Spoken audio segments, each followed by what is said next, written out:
Diapering your baby. New parents spend a lot of time changing diapers. Instead, babies may use 10 diapers a day or more.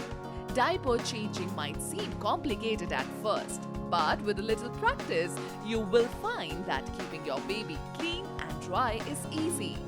Steps to safe and healthy diapering in the home. Number 1. Clean child.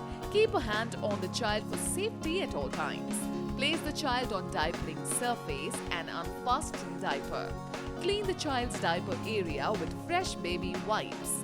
Remember to always wipe from front to back. Keep dirty diaper or clothing away from any surfaces that cannot be easily cleaned. Number 2. Remove dirty diaper.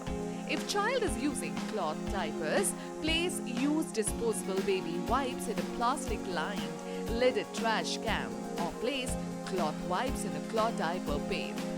If child has pooped, fold diaper closed and set aside for now, out of child's reach.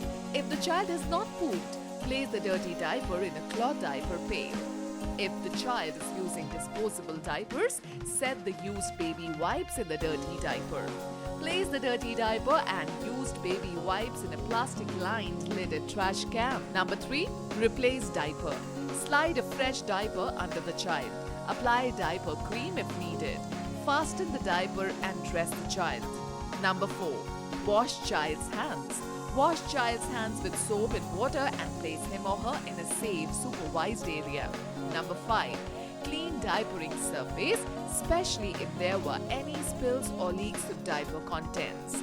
If diapering surface is waterproof, wipe up any visible soil with damp paper towels or a baby wipe. Then scrub with a disinfectant spray or wipe and allow surface to air dry.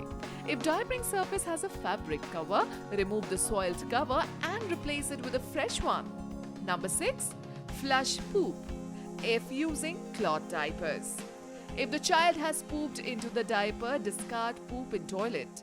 Take care not to touch any other surfaces. Place the dirty diaper in the trash can or cloth diaper pail. Number 7. And finally, wash your hands. Take care. Love you all.